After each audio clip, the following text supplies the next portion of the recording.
Dunia ini tak sampai setengah sayap nyamuk. Kau tangkap nyamuk, ambil sayapnya sebelah. Itulah dunia.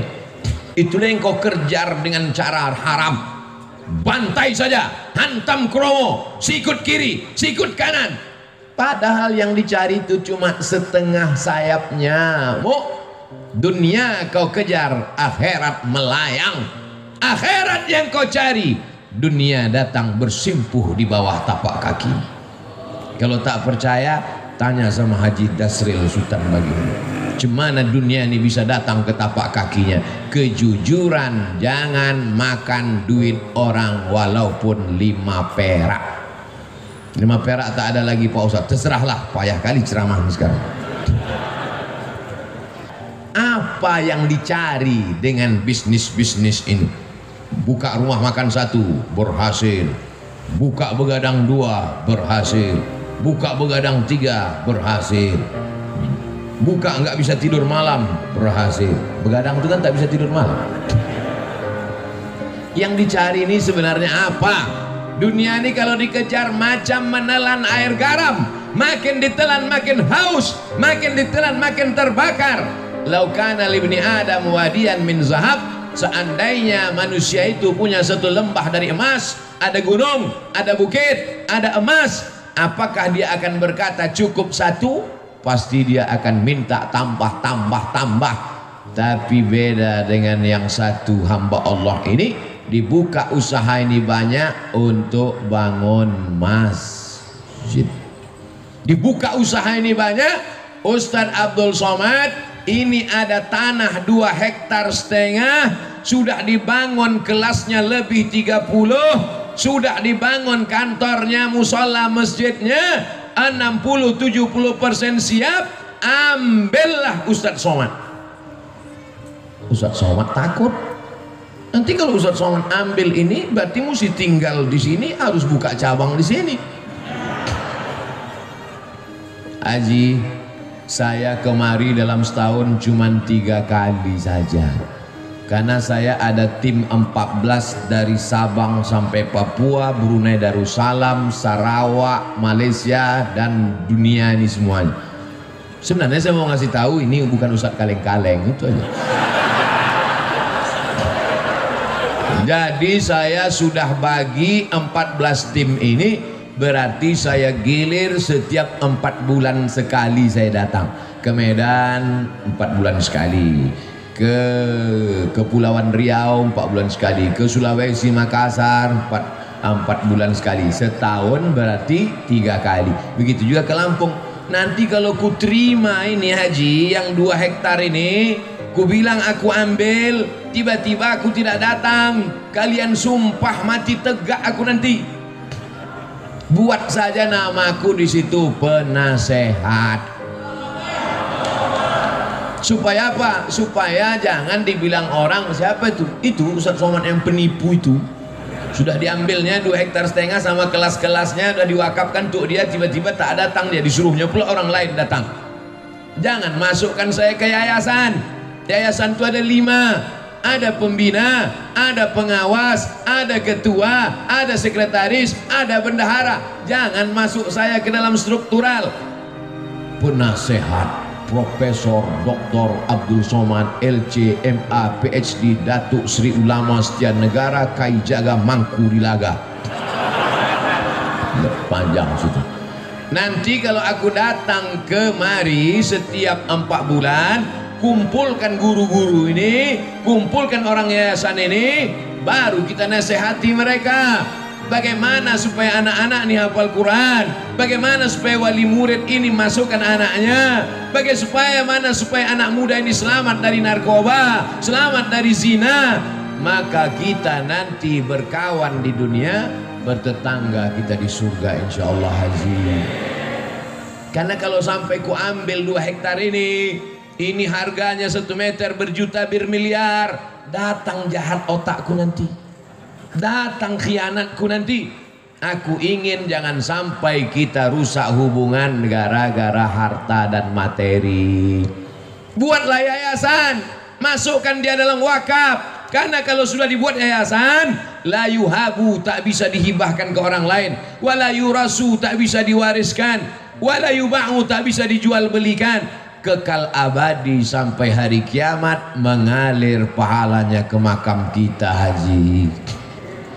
Nanti anak-anak itu akan baca Quran, Haji. Anak-anak itu malam nanti akan tahajud di masjid itu, pagi-pagi mereka akan belajar, maka pahalanya mengalir ke makam kita, Haji. Itulah yang mau kita cari di dunia ini. Lapang makamku, terang kuburku, lapang pula makammu. Adapun makam jamaah ini kita belum tahu. Kalau makam kami dah selesai, makam jamaah uruslah masing-masing. Masa kami juga yang ngurus makam? Jadi banyak orang sekarang yang dipersiapkannya rumah menjelang pensiun. Alhamdulillah Pak Ustadz, saya pensiun 2 bulan lagi, tapi 100 pintu kos-kosan sudah siap. Mohon Ustadz nanti tanda tangan prasastinya ya. Padahal niatnya dalam hati mau manas-manasi saya aja. Disangkanya saya tergoda. Wih. Saya tidak tergoda dengan itu. Karena belum tentu kita sampai pensiun malaikat maut datang.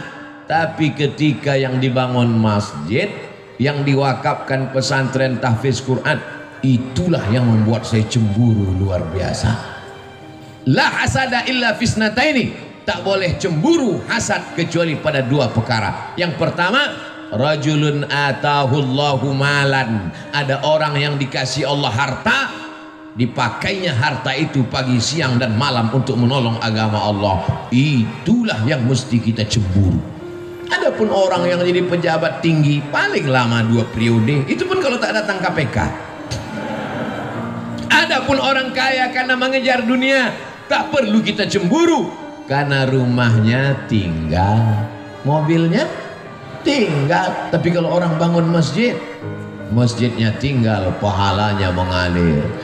Ustadz Somad, itu ada orang kaya Pak Ustadz, kondominiumnya 100 lantai ke atas, 100 lantai pula ke bawah. Di lantai bawah tuh Pak Ustadz, air semua, macam tinggal di akuarium Pak Ustadz. Saya tidak terpukau, saya tak cemburu sedikit pun, karena yang 200 lantai itu kalau dia mati tinggal. Tapi kalau dia bangun 2 hektar dengan 30 sekian kelas, dengan surau langgar musola, dengan penghafal Quran, anak hafal Quran 1 hari ngulang hafalan 2 juz, 1 bulan hatam 2 kali, setahun hatam 24 kali, anak yatim diberikan gratis. Itulah yang kita cemburu, karena kita belum bisa melakukan itu, betul? Tapi Abdul Somad dimuliakan, dibuat penasehat Abdul Somad, selesai, dapat saya amal jariahnya. Tapi belum tentu pasti juga lagi. Ini masih dalam tahap penjajakan. Saudaraku yang dimuliakan Allah Subhanahu wa taala, wa ta'awanu 'alal birri wat taqwa. Tolong menolonglah kamu dalam kebaikan. Ini pelajaran untuk anak-anak muda. Cita-cita kalian mesti tinggi macam cita-cita Haji Dasril Sultan Baginda. Ini kadang anak muda nih, gimana rencananya ke depan? Ya udah mau siap S1 Pak Ustadz. Habis ini kau mau jadi apa? Ya mau ikut tes PNS lah Pak Ustadz. Kau PNS mana bisa bangun masjid? Gaji 2,5 juta sebulan. Semua kredit. Bangun rumah 3M, 3 kali minjam.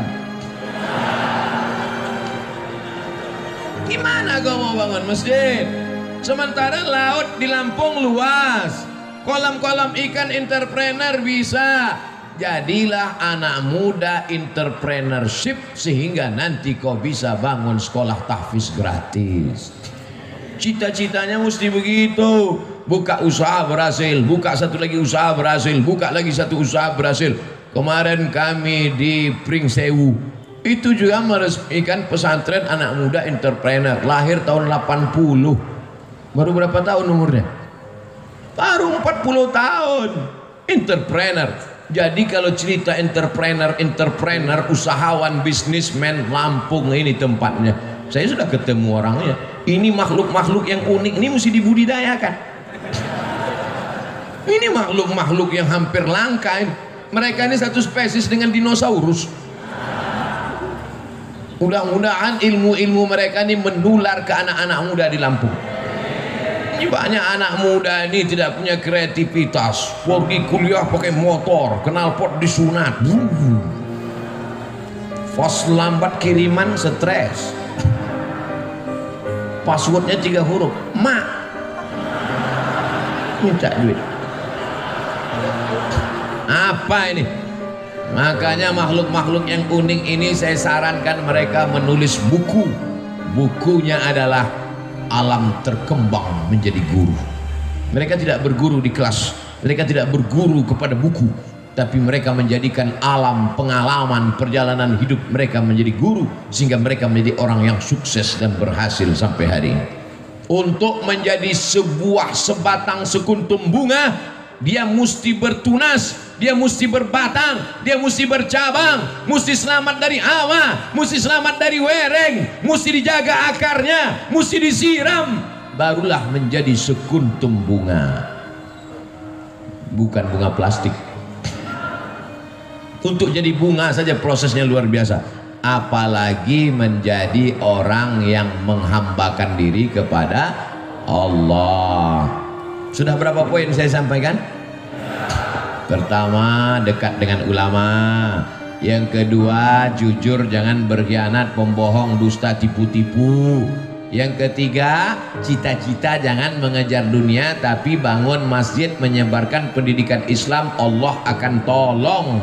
Yakin dengan pertolongan Allah? Innaka la tukhliful. Yang terakhir, yang keempat, jangan sombong. Ini sekarang orang baru punya duit sedikit aja sombong minta ampun. Ini Pak Ustadz, sepatu saya ini harganya 20 juta Pak Ustadz. Yang nanya siapa? Siapa yang nanya? Outfit saya ini Pak Ustadz, sekali tegak berdiri 100 juta nih Pak Ustadz. La ilaha illallah.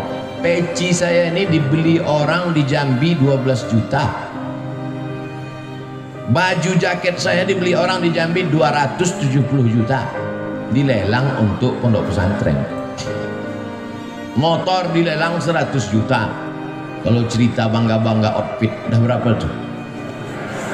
100. Tambah jaket 270, 370.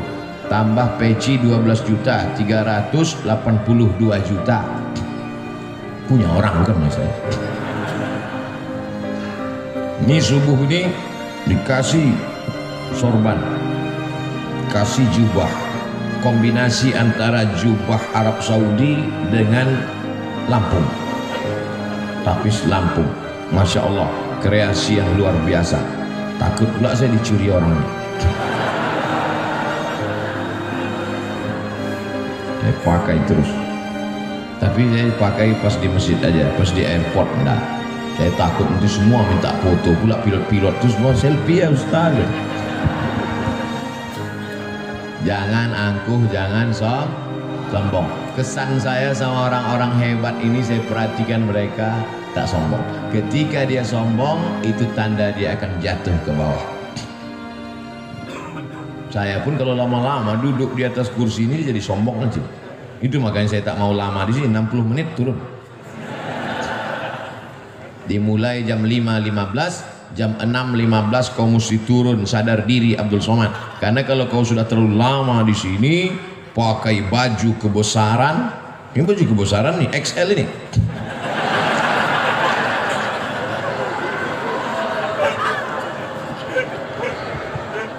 Pakai baju kebesaran, dikasih mikrofon, suara menggelegar, duduk di atas, semua orang di bawah, lama-lama merasa jadi Fir'aun. Oleh sebab itu, setiap 60 menit kau turun ke bawah, balik ke asal, bahwa kau bukan apa-apa dan bukan siapa-siapa. Tu'izzu man tasha. Allah menaikkan siapa yang dia kehendaki. Wa tudhillu man tasha. Allah menurunkan siapa yang dia kehendaki. Ada yang rendah hati turun ke bawah, dinaikkan Allah. ada yang naik ke atas hampir ke awan akan diturunkan Allah. Percaya tak percaya, mereka yang di atas ini pasti akan turun untuk sarapan pagi. Betul. Masya Allah, tabarakallah. Masjid mengajarkan kita tentang tawadhu, rendah hati. Siapapun orangnya, kalau sudah sampai masuk ke masjid ini, dia mesti menempelkan keningnya ke lantai, ke tempat bawah tapak kaki. Adakah yang lebih rendah dari tapak kaki? Lantai ini lebih bawah tapak kaki. Mana ada orang melangkah di atas tapak kaki? Lantai ini ditempelkan kening ke lantai. Mentang-mentang Haji Dasril yang bangun masjid, tiba-tiba pas sujud, Haji Dasril enggak sujud ke lantai. Kalian aja, aku yang punya masjid sujudnya ke tiang. Nggak bisa. Semuanya menempelkan kening ke lantai. Dan ketika kening menempel ke lantai, saat itu kau rendahkan dirimu dan kau katakan Subhana Rabbiyal.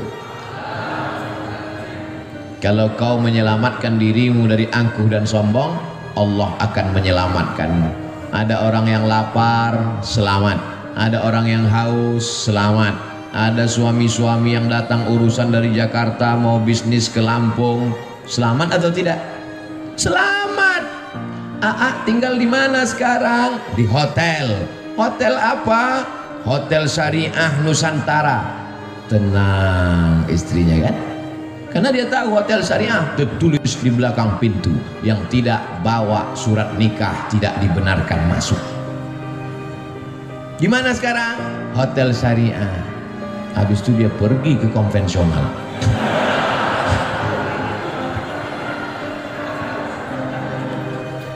Orang perlu makan, kasih makan. Orang perlu minum, kasih minum. Orang mau ketenangan hati karena suaminya takut dilarikan pelakor, kasih hotel syariah. Selamat dunia, selamat akhirat. Rendahkan diri di hadapan Allah. Disitulah akan turun rahmat-rahmat Allah subhanahu wa ta'ala. Fid dunya hasanah. Otomatis itu Pak, otomatis tuh Bu. Kalau sudah fid dunya hasanah, insya Allah fil akhirati hasanah. Fid dunya morat marin, fil akhirah neraka jahannam. Kesian. Dunia tak dapat, akhirat melayang. Paling tidak kita ini mau dapat akhirat, mendapat jadilah. Tapi kalau bisa dunia ini pun dapat juga. Insya Allah yang hadir di majelis ini dunianya dapat, akhiratnya dapat. Berkah itu paling banyak diturunkan Allah waktu pagi. Siapa yang paling awal bangun paginya, dia yang paling banyak dapat berkahnya. Jangan sampai rezeki dipatok. Iya, orang sekarang rezekinya dipatok ayam, dilarikan kucing, diterkam harimau, digigit kopit. Habis bangun jam 11 siang. Malam apa kerja? Nonton bola. Kejar sana, kejar sini, kejar sana, kejar sini. Udah dapat, kasih orang lain. Gol. Bola tuh bagus untuk kesehatan, tapi habis waktu. Karena itu zaman dulu orang main bola berkeringat, sekarang main bola tak berkeringat. Game online, berjudi pula itu, duit habis. Tiba-tiba datang tagihan ke rekening bapaknya. Bapak sudah kena denda 40 juta. Mana ada saya main judi? Anak bapak main handphone bapak. Banyak kejadian tuh kan? Ustadz mengalami? Tidak, jamaah curhat. Oleh sebab itu kita jaga. Duit-duit haram itu ada aja caranya keluar. Dengan cara jantung koroner, dengan cara otak sakit, dengan cara demam, dengan cara macam-macam. Tapi bisa jadi juga bukan karena duit haram, karena Allah mau menghapuskan dosa-dosa. Jadi kalau ada yang sakit, jangan gara-gara pengajian saya di nanti tetangga sakit, kau sakit ya, nah, itulah duit haram tuh. Bukan, tak selamanya begitu. Bisa juga karena Allah mau menghapuskan dosa-dosanya. Tapi jangan juga tidak bisa dihukum semua begitu. Kau kenapa sakit? Nah, itulah banyak dosa kau dulu kan. Tidak selamanya begitu. Bisa jadi juga karena Allah ingin mengangkat derajatnya. Tiga kalau kita kena ujian. Pertama, hapus dosa. Kedua, diangkat derajat. Yang ketiga, sebetulnya nama kita sudah masuk dalam list VVIP di surga. Cuman pas dicek amalnya kurang. Cek,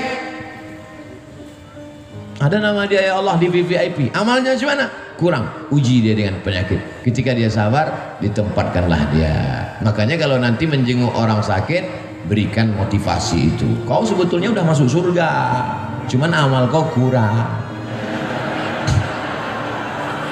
Itu maka kau dibuat sakit. Maka kau sabar-sabar aja di sini. Gitu. Ini kadang orang ini jenguk orang sakit, makin sakit orang gara-gara ini. Aku tengok dari tanda-tanda kau ini nampaknya tak sampai 2 Jumat lagi gul ini. Matilah dia langsung. Hidup ini singkat, brother. Hidup ini singkat, saudaraku. Tapi efek yang akan kita terima nanti di akhirat, khalidina fiha abada. Berapa pelajaran yang bisa diambil subuh ini? 4. Ingat itu. Siapa tadi yang ceramah? Ustaz Abdul Somad. Berapa yang disampaikannya? 4. Apa saja yang 4 itu? 4 yang saya sampaikan ini tidak ada hubungan dengan calon kepala daerah dimanapun. Ini sekarang saya ceramah ini ngeri pakai angka-angka ini sekarang. Takut saya menunjukkan pakai tangan sekarang. Dimana-mana kalau dulu saya ceramah Allah Ta'ala, sekarang dah ini Allahu Akbar. Allahu Akbar. Takut tangan dipakai orang. Berapa foto saya sudah dipakai di mana-mana. Cobloslah nomor sekian, lihat gambar Ustaz Abdul Somad. Ini pun penipu-penipu semua. Belum duduk aja udah nipu, apalagi duduk nanti. Kita doakan mudah-mudahan kita mendapatkan pemimpin yang adil dan amanah. Ala hazihin ni